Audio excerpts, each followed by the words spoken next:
Pátria do Evangelho. Quem já leu esse livro? 2, 3. Então, para a maioria absoluta, será novidade algumas coisas que nós vamos colocar aqui. Então, Brasil, coração do mundo, Pátria do Evangelho, ele trata todos esses temas que estão aqui. Vou colocar todos para a gente ter uma ideia. Ele vai falar sobre por que o Brasil é chamado coração do mundo, por que ele é chamado Pátria do Evangelho. Ele vai falar sobre os degredados, sobre os missionários, sobre a escravatura, a civilização brasileira, o negro no Brasil, a invasão holandesa, e vai descrevendo toda. Quando nós olhamos essa relação de temas que estão aqui, nós vamos percebendo que é a história do nosso país. Tudo aquilo que aconteceu no nosso Brasil, antes inclusive do descobrimento, está aqui.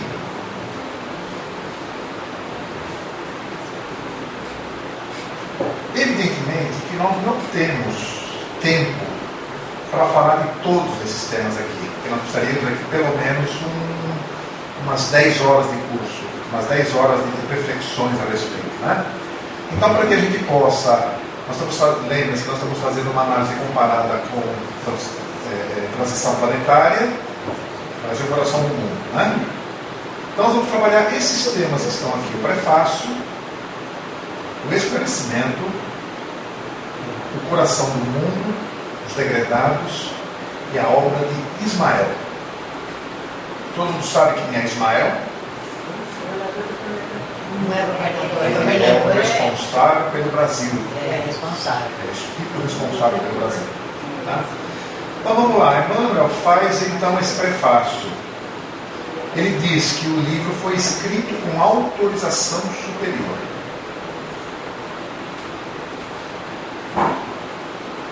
Que os dados e os fatos históricos foram recolhidos nas tradições no plano espiritual. As contribuições da Grécia, Roma Antiga, em relação à Antiguidade, da França, Inglaterra, Portugal, que vieram trazer então um progresso material transitório. Quando nós lemos, quando nós estudamos a história geral, nós vamos vendo o quanto a Grécia e Roma contribuíram para o progresso material da humanidade. França, Inglaterra, Portugal e Espanha. E o Brasil? O Brasil, neste caso, ele tinha um novo pensamento e um comportamento de ideologia e de separatividade. O Brasil tem uma missão. Uma missão no sentido econômico e uma missão no sentido espiritual.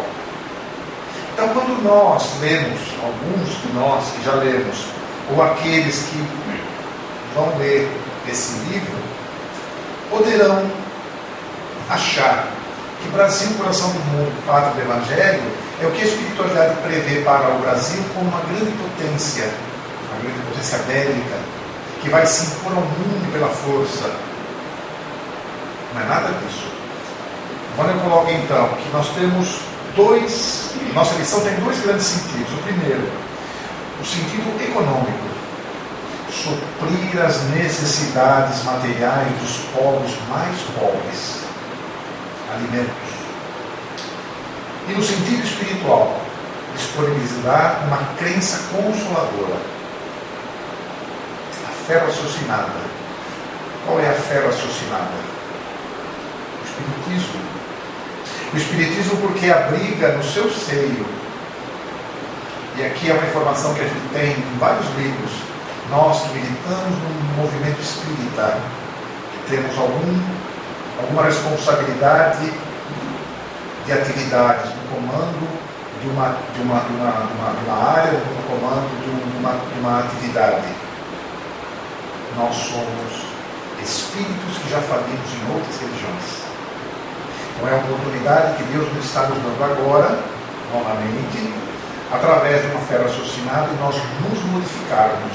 E ele coloca também a disponibilização da fé raciocinada a nível de mundo, porque o movimento espírita brasileiro é o mais completo do mundo. Com todas as suas dificuldades, com todas as suas incoerências, que a gente ainda tem, porque somos humanos, não o espiritismo, mas os espíritas, mas é a maior nação espírita do mundo. E também, no sentido espiritual, maior celeiro da claridade espiritual. Fraternidade. Por que Humberto de Campos, então, escreve esse livro? Escreve o espírito que lutou, né? Ele tinha facilidade de expressão, ele era escritor,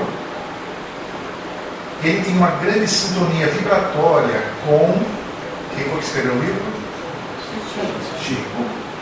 Então ele tinha uma grande afinidade vibratória.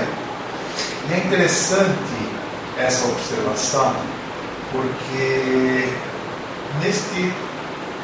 eu trabalho na casa espírita onde frequento, Defonso Correia. Eu sou trabalhador da mediúnica. Na mediúnica, a minha função é de esclarecedor. E nessa semana, muito interessante, um determinado espírito se comunica. E na conversa que nós tivemos, ele comentou comigo, porque uma determinada companheira nossa, médium, ostensiva, não podia estar conosco naquele dia, por problema pessoal dela. E esse espírito então se comunica através de uma outra médium. E ele faz exatamente esse comentário da dificuldade de sintonia vibratória com aquela médium que lhe deu facilidade. E ele comenta, mas aquela outra é melhor. E aí ele usou um termo, que temos que entender que isso são figuras de linguagem, evidentemente, né? Ele disse o seguinte: essa companheira ela é mais baixa e um pouquinho mais magrinha do que a outra companheira que normalmente recebe esse irmão. E aí ele diz o seguinte: mas aqui é tão difícil de se encaixar. É lógico que não há esse encaixe, não estamos falando do ponto de vista de adentrar ao corpo, né? É no sentido dessa sintonia vibratória que é mais difícil, né? Porque evidentemente ele tem essa afinidade com ela. E aqui então Emmanuel está colocando, porque Humberto de Campos foi o espírito escolhido para ajudar Chico a escrever esse livro, porque existia uma boa sintonia vibratória entre ele e o médium que recebeu o livro, porque ele tinha um grande conhecimento da mentalidade geral do Brasil, do povo brasileiro.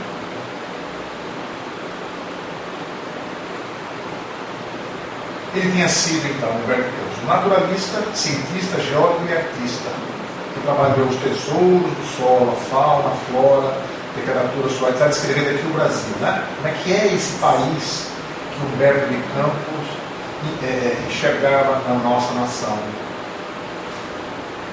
Constataram superficialmente, do ponto de vista físico, ele viveu nesse ambiente e não registraram o Brasil no espiritual evangélico no seguinte sentido: ainda naquele momento não existia essa afinidade. O povo brasileiro é um povo fraterno e generoso. Os três povos que existiam aqui, né, que acabaram existindo no Brasil: os índios, os negros e os sedentos de justiça. São aqueles espíritos que reencarnaram no Brasil, oriundos de outros locais do mundo, sedentos de justiça. Qual é a tarefa do Brasil, então? Espiritualizar a sua missão evangélica através dos recursos oriundos do plano espiritual. A gente vai percebendo quando nós vamos falar daqui um pouquinho, que eu trouxe essa informação, como é que o Espiritismo chega no Brasil. E como é que a FEB, que é a representante do nosso país, né? É a Federativa Brasileira, que congrega todas as demais federativas estaduais, como é que ela foi criada, quais foram os percalços que ela teve.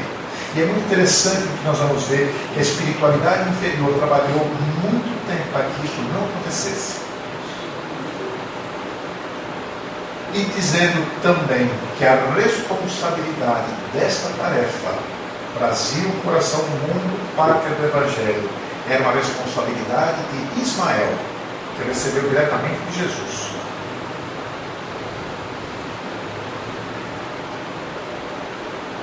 Os feudos de Jesus, o coração do mundo, capítulo Coração do Mundo. Os feudos de agora seguir-se-ão as coroas poderosas e depois dessa concentração de autoridade e poder, serão os embates da ambição e a carnificina da inveja e da felonia pelo predomínio do mais forte. A amargura divina empolgará toda a formosa assembleia de querubins e arcanjos. Senhor, se esses povos infelizes que procuram na grandeza material uma felicidade impossível, marcham irremediavelmente para os grandes infortúnios coletivos, visitemos os continentes ignorados, onde espíritos jovens e simples aguardam a semente de uma nova vida. Nessas terras, para além dos grandes oceanos, podereis instalar o pensamento cristão dentro das doutrinas do amor e da liberdade.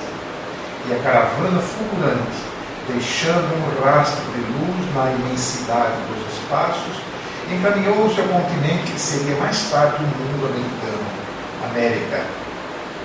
Aqui Ismael trabalhando, conversando com Jesus na necessidade, na possibilidade de transferir esses espíritos que ele coloca, espíritos que estavam ligados às carnificinas, os embates da ambição, daqueles espíritos que se perderam em outros locais, na Europa, por exemplo.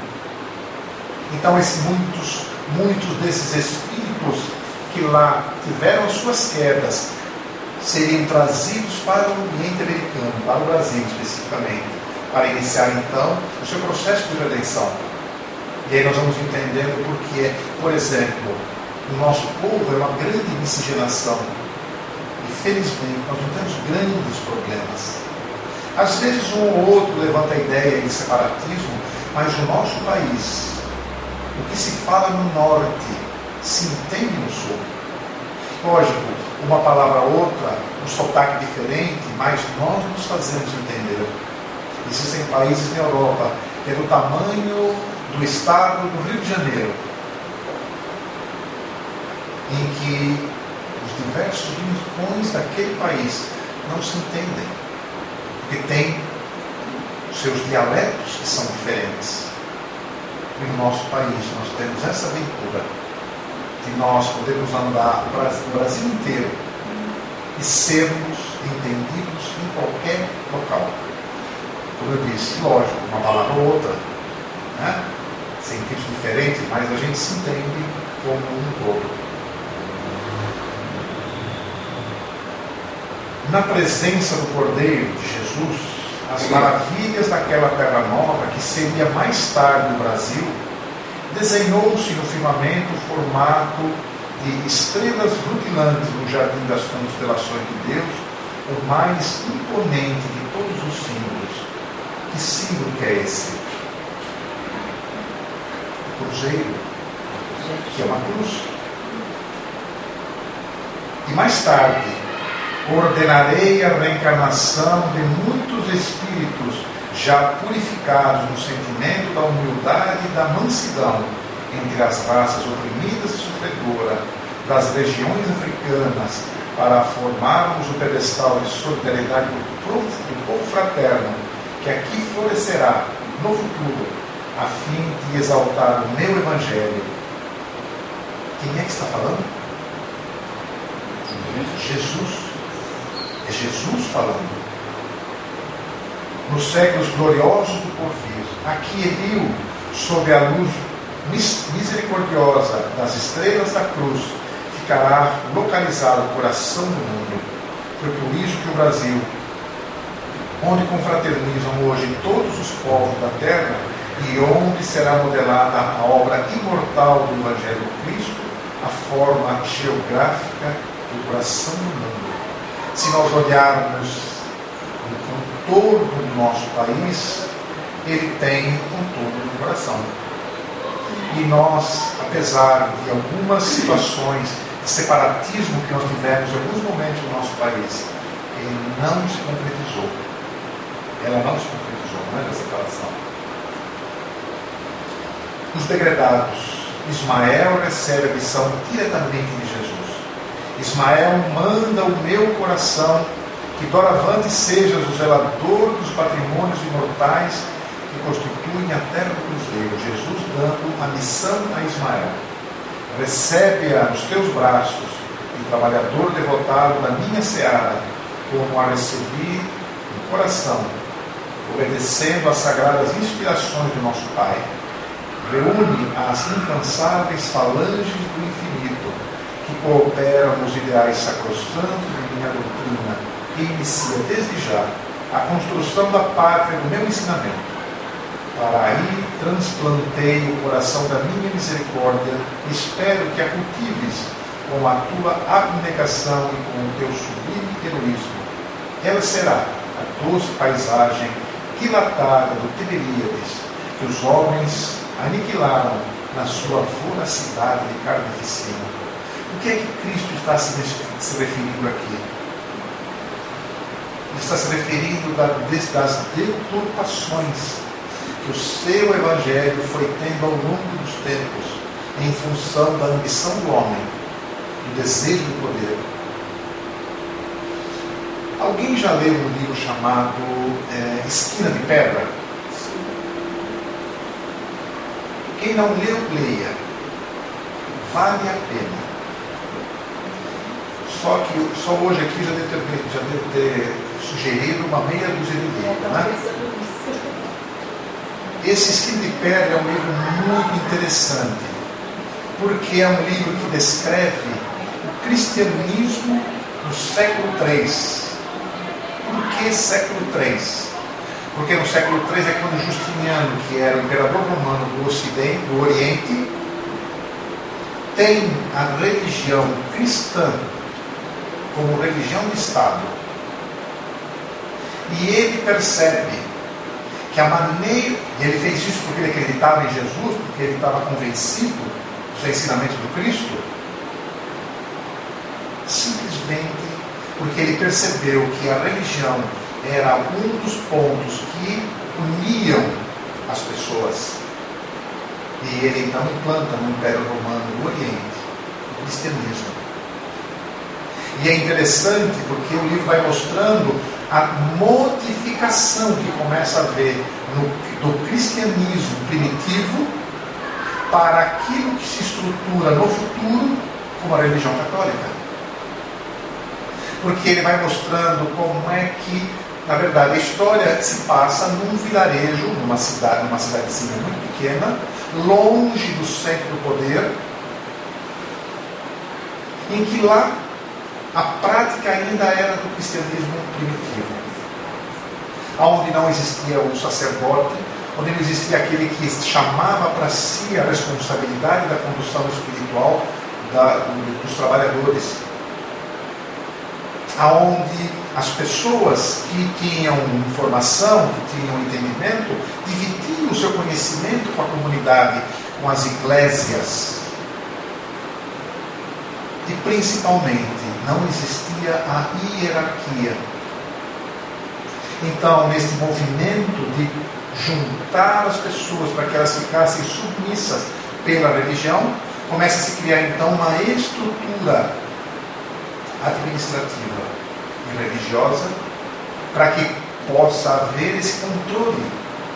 E aí nós vamos entender por que é que nas igrejas existe a vela, por que é que existem os paramentos. As velas, por exemplo, é interessante porque elas nascem de uma necessidade de trazer uma tradição pagã para dentro da igreja. Os povos nórdicos tinham um deus na qual eles faziam fogueiras para homenageá-lo.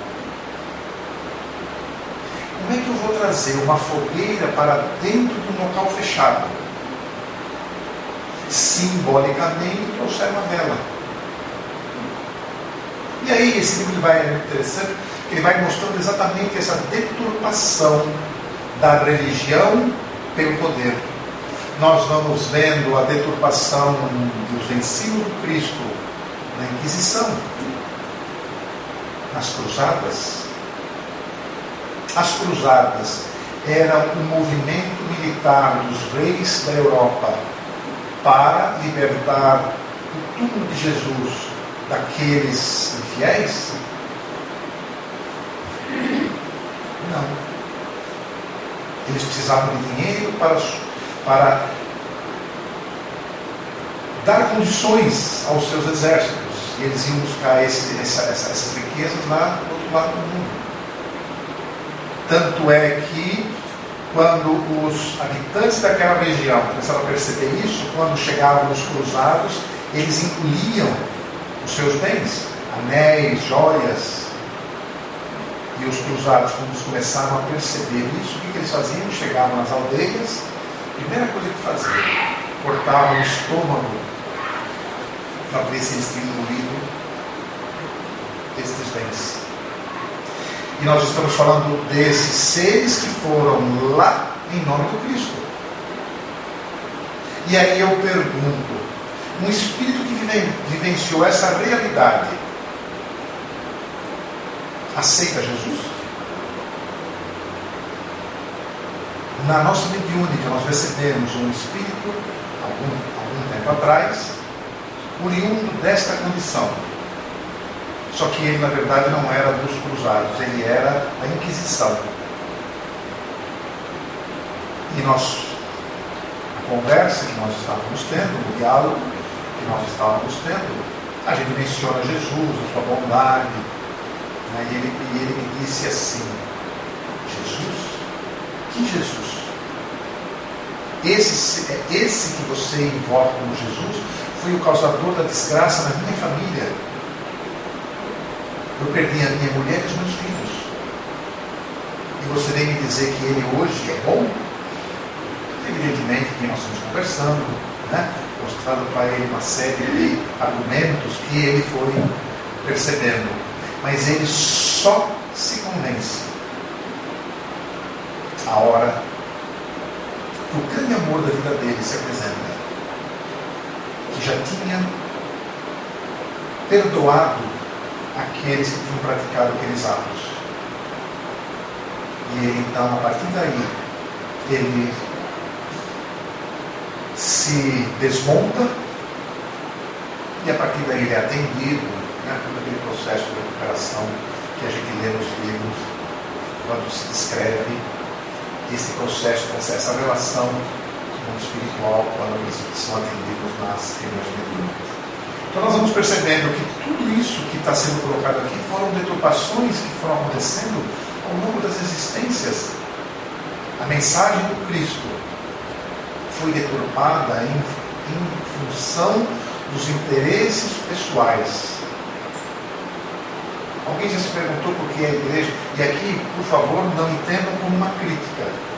São constatações. Alguém já se perguntou de onde vem tanta riqueza na Igreja Católica? Isso tudo é oriundo da Inquisição. Posso dar explicação?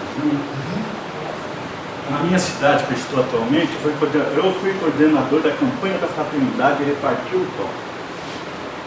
Congregado mariano, cursilista, vicentino. O que aconteceu? Quando nós fomos em Assis levar toda aquela arrecadação, eu fui com o Padre Conrado, mesmo, que já faleceu. Chegamos lá, a Dona Antônia atendeu nós e fomos fazer a divisão.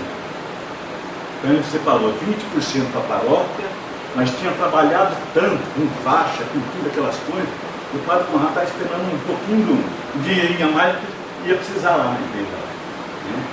Aí o Dona Antônia pegou e separou 20% para vocês, 30% para o Estado e 50% para Roma. Aquilo ali, para nós não estava na cara. Até o Padre Conrado está precisando de dinheiro.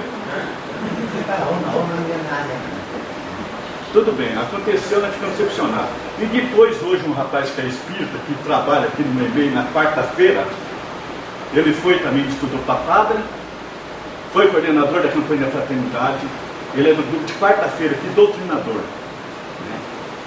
Vocês conhecem ele. Então, ele foi a mesma coisa. Ele foi em Assis, chegou lá, só que aí ele falou: não, essa daí, o padre falou assim, o padre Agenor, que está enterrado aqui, falou assim: essa daí não, o dinheiro vai ser meu. Segurou tudo na paróquia. E aonde que aí o Caetano, Zagaminho, que trabalha aqui, Ele falou, não, padre, eu praticamente fiz todas as 3 teologias, o senhor está errado. Então, aí ele saiu da igreja católica, mas hoje é espírita. Então eu queria falar para o outro, é que você falou aí, da onde que vem a riqueza de Roma? Campanha de Fraternidade do Brasil vai 50% para lá, e do mundo. Obrigado. Mas a grande parcela disso vem da Inquisição. Como é que funcionava a Inquisição? A Inquisição era um tribunal onde eram julgados aqueles que não professavam a religião católica. Então, por exemplo, eu era inimigo, a Marineia era rica, como é? E eu queria os bens da Marineia. Eu ia lá nesse local, denunciava a Marineia como não cristã, ela era presa, e quem tinha que provar que ela não era aquilo que eu dizia que era ela, não era eu que era o acusador. E se ela fosse considerada culpada, depois de todo um processo de tortura, de todo um processo, né, que a gente já leu isso em vários locais, 50% dos bens dela iam para a igreja, 50% dos bens dela vinha para quem fazia denúncia. Então nós vamos percebendo que, sob o nome do Cristo, dos ensinamentos do Cristo, grandes desvios foram acontecendo ao longo dos milênios. O Espiritismo vem resgatar exatamente este processo, o ensinamento de Jesus na sua mais pura, o ensinamento mais puro, fidedigno àquilo que ele trouxe. Porque no Espiritismo nós não temos a figura de um líder espiritual. Estou eu aqui hoje falando sobre esse tema, amanhã virá um outro companheiro falar sobre um outro tema, e nenhum de nós vive disso. Eu sou funcionário da federação. As horas que eu estou utilizando para fazer esse trabalho estão sendo colocadas no banco de horas que eu vou ter que repor lá na frente. Não faço isso por ganho. Faço isso por amor a uma causa. Então nós vamos percebendo que isso que é colocado aqui, que nós vamos verificando que ao longo dos milênios, os ensinamentos de Jesus, a figura de Jesus, foi sendo deturpada em relação àqueles que queriam se utilizar da sua imagem, dos seus ensinamentos em proveito próprio. E aqui nós não vamos entrar em outra discussão, e volto a dizer, não é nenhuma condenação, e não estamos fazendo aqui nenhuma observação que não seja a história. Se vocês quiserem ler a respeito disso, livros de história, não precisam ler livros da religião. História geral. Inquisição, como é que ela funcionava, quais eram os equipamentos utilizados para que as pessoas confessassem. Leiam, não é nenhum proselitismo e não é nenhuma observação que não seja a própria constatação da história, como está escrito aqui, né? Está escrito no Brasil, Coração do Mundo, Padre do Evangelho, quando Jesus está passando a missão a Ismael. Obra de Ismael. Determinação da criação de um órgão orientador de todos os movimentos da doutrina no Brasil. Que órgão que é esse? FEB.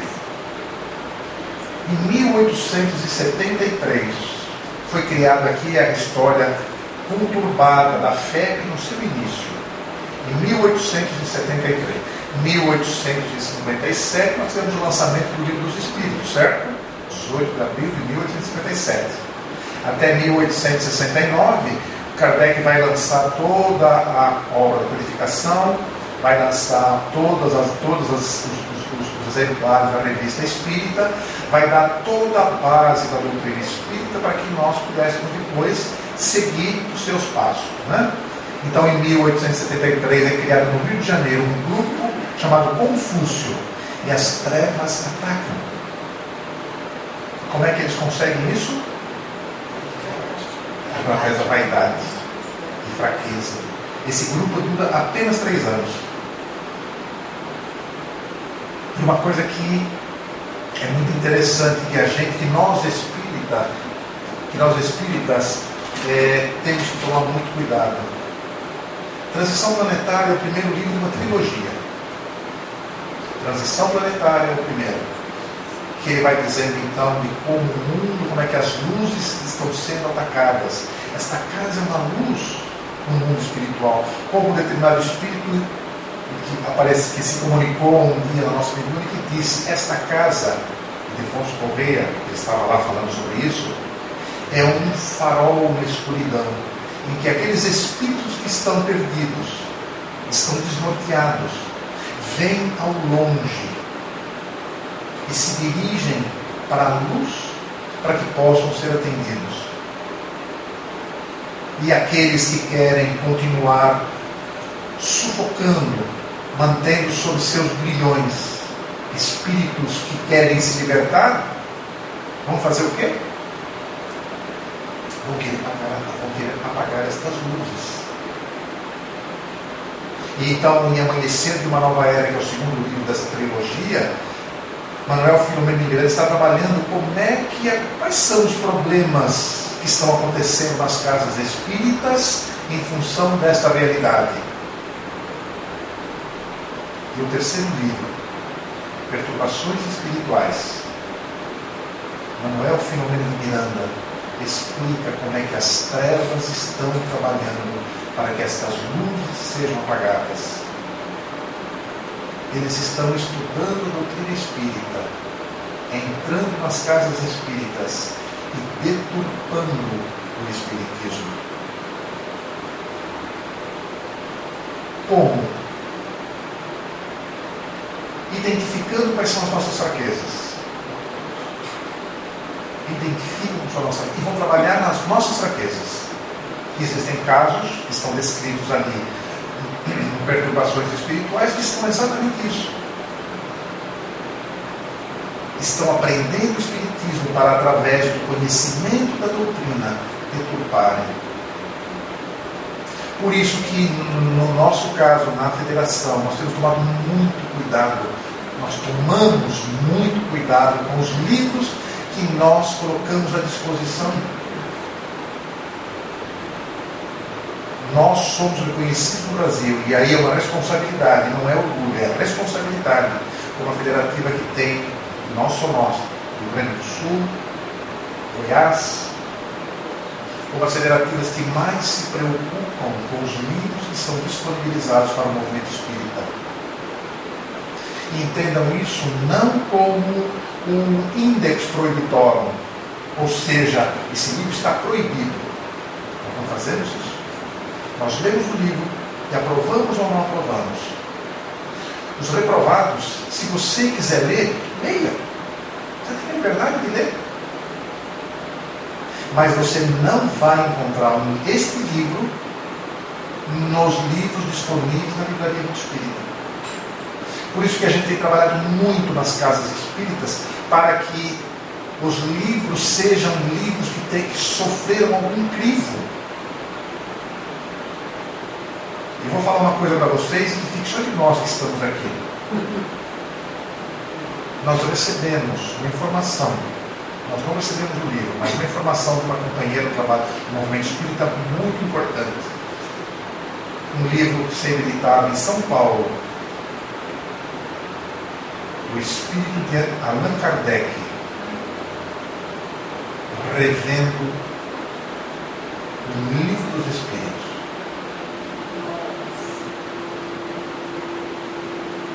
Isso é gravíssimo. Porque veja, se eu pego um livro desse, começo a estudar e começo a aplicar aquilo que está nesse livro, eu estou desvirtuando a doutrina espírita. E seremos responsáveis por todas as consequências que advirem de um ato como esse. Marinei, presidente de URI, acompanhou todo o trabalho que nós estamos fazendo dentro da federação, a qualificação do trabalhador espírita, Por que é que nós estamos fazendo esse trabalho da qualificação do trabalhador espírita? Muitos de nós não conhecemos a doutrina espírita. Como é que eu posso ser trabalhador da doutrina espírita se eu não sei, se eu não conheço a doutrina espírita? Como é que eu posso ser um trabalhador da assistência social que vai receber pessoas fragilizadas pelas suas situações, pelas suas condições, e não saber trabalhar isso?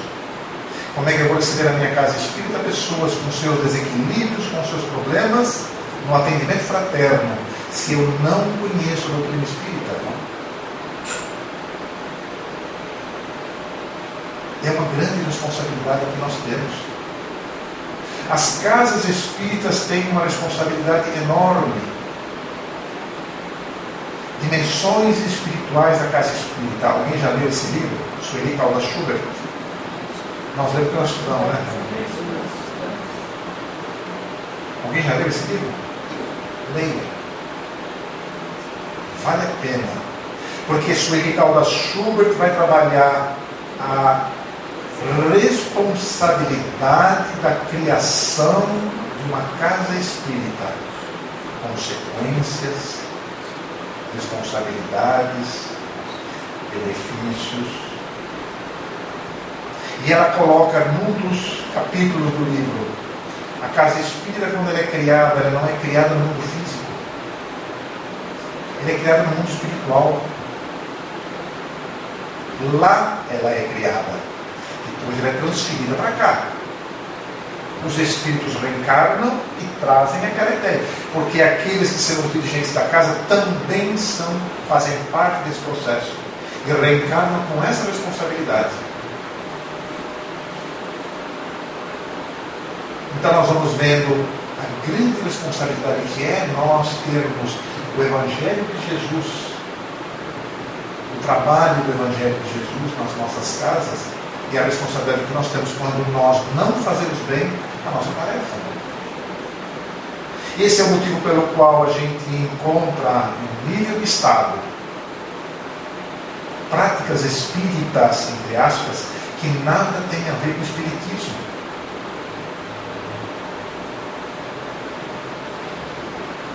Nós estamos num grupo menor, apesar de estar sendo gravado.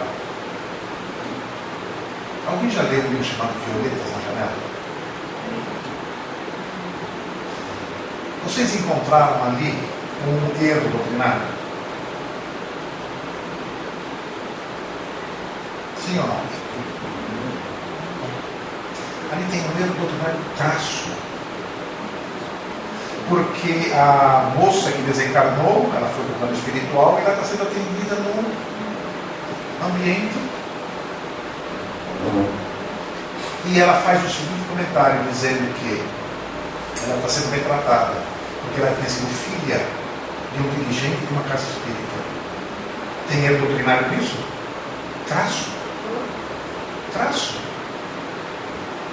Eu sou bem tratado ou maltratado, tudo isso entre aspas, se eu fiz a minha tarefa, se eu fui bom, se eu cumpri com as leis de Deus, e não porque eu sou parente desse ou daquele, porque eu parto de princípio, se eu sou bem tratado porque era parente, filho de um trabalhador espírita, se eu for filho de um fascínio, eu serei maltratado?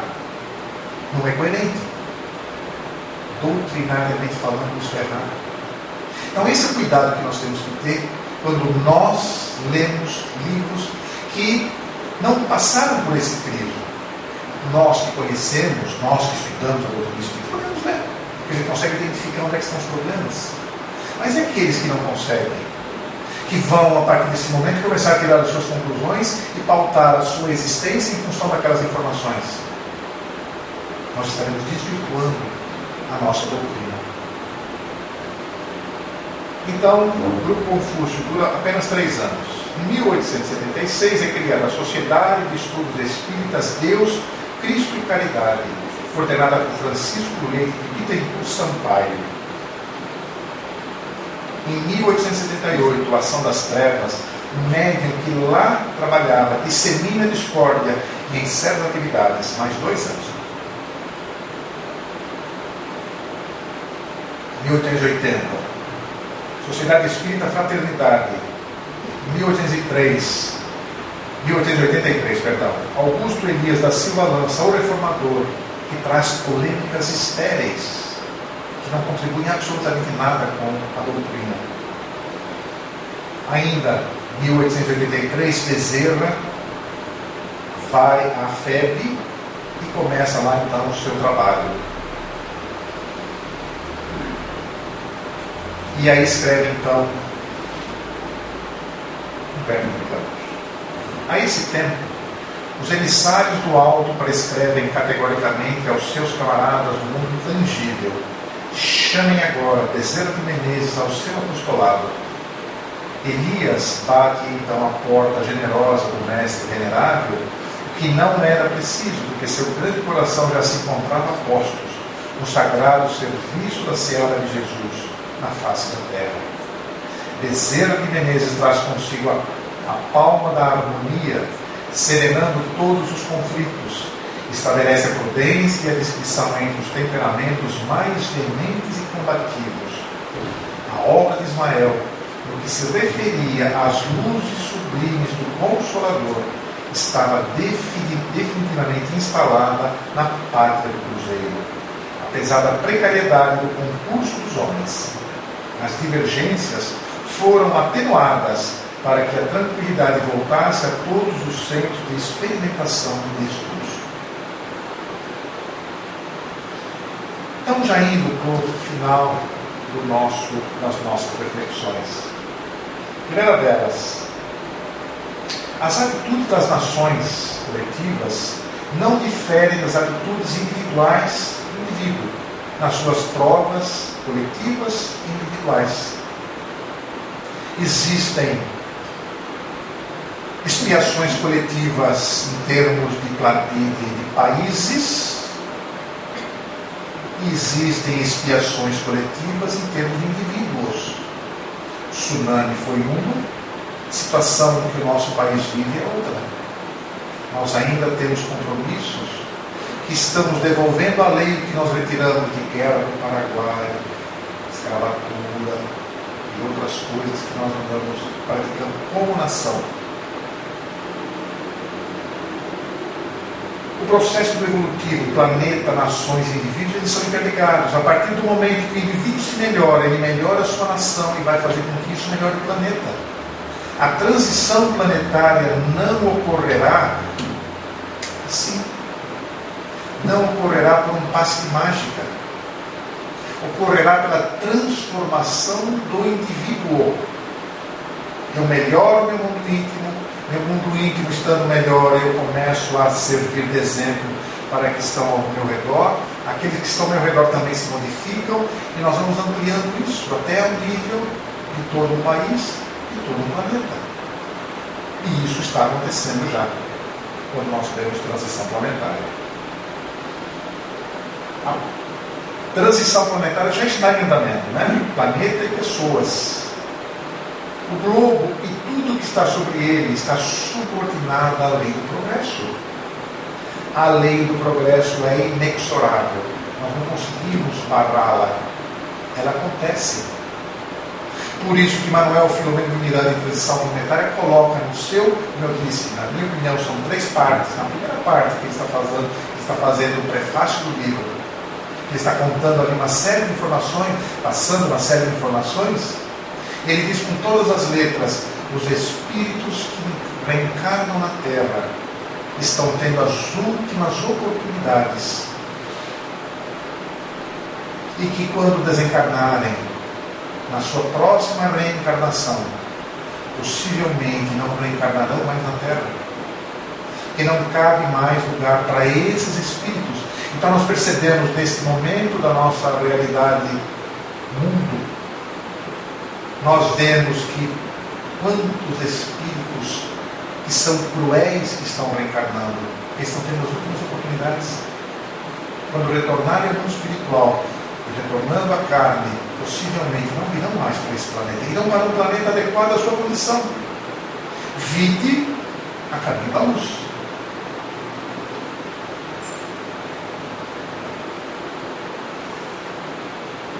Está vendo então essa modificação física dos elementos que os compõem, né? Nós vamos verificando que o homem, ao longo da sua permanência na Terra, da sua vida na Terra, nós nos modificamos fisicamente muito.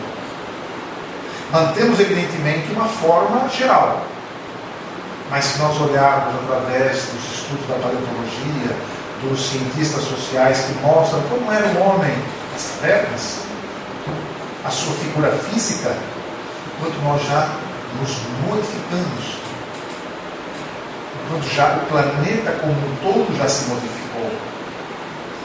Temos ainda algumas situações de terremoto, de maremoto, de ciclones, mas isso era muito mais comum há alguns milhares de anos atrás.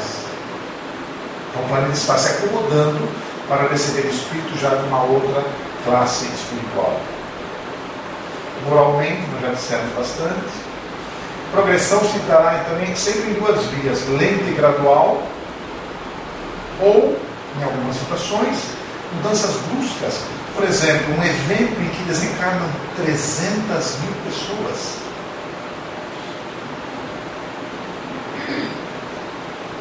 Mudança do sentimento das ideias espiritualistas na repulsão às ideias materialistas. Gênesis, capítulo 18, item 6. A geração futura, desembaraçada das escolhas do velho mundo, Europa, e formada de elementos mais depurados, se achará possuída de ideias e de sentimentos muito diversos das da geração presente, que se vai a passo de gigante. O velho mundo estará morto e apenas viverá na história como o estão hoje os tempos da Idade Média, com seus costumes bárbaros e suas crenças supersticiosas. No item 8, o Espírito Arago faz uma observação. Quando se vos diz que a humanidade chegou a um período de transformação e que a Terra tem de se elevar na hierarquia dos mundos, nada de místico vejais nessas palavras. Vede, ao contrário, a execução de uma das grandes leis fatais do universo, contra as quais se quebra toda a má vontade humana. Lei do progresso. Nós nos modificaremos pelo amor ou pela dor. Essa é a lei.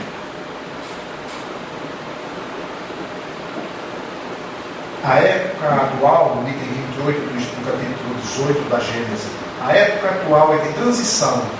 Confundem-se os elementos das duas gerações, colocados no ponto intermédio.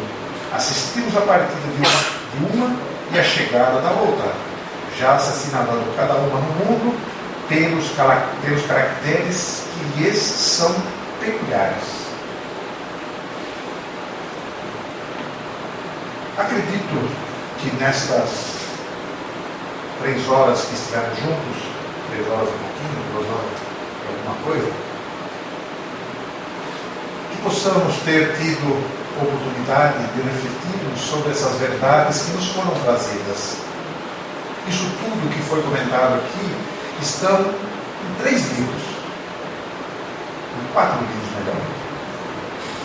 Transição Planetária, Brasil, Coração do Mundo, Pátria do Evangelho, Livro dos Espíritos e a Gênese. Todo esse material está disponível para todos nós. Nada do que foi dito aqui é invenção minha.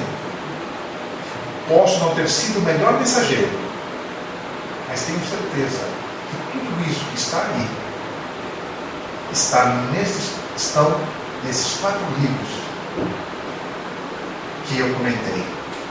Então que nós possamos, ao término dessa nossa reflexão da tarde, nós possamos olhar para tudo isso que foi apresentado por esses espíritos abnegados, que nos intuem, que nos auxiliam, para que a gente possa fazermos, através das nossas reflexões, que nós possamos, a cada passo, verificarmos se aquilo que eu estou fazendo, se aquilo que eu estou aplicando no meu dia a dia é aquilo que Jesus nos ensinou, e que a gente possa, constatando que eu ainda não estou nesse passo correto, me modificar, me transformar, como nós colocamos na primeira parte do nosso trabalho, nossa modificação íntima, a nossa transformação. Jesus nos aguarda. Nós, um dia, retornaremos ao mundo espiritual, que possamos, quando lá chegarmos, olhar as nossas ações, os nossos pensamentos, as nossas relações, e recebermos o título de completistas, que possamos ter essa honra de termos movimentado todas as energias do universo, de termos mobilizado recursos da espiritualidade, para que nós pudéssemos estar reencarnados neste momento e que nós possamos ter a possibilidade de ter aprendido as lições, e mais importante do que ter aprendido as lições, termos podido aplicá-las no nosso dia a dia. Muito obrigado pela atenção de todos, pela paciência, e até uma próxima oportunidade. Obrigado, Marinei, pela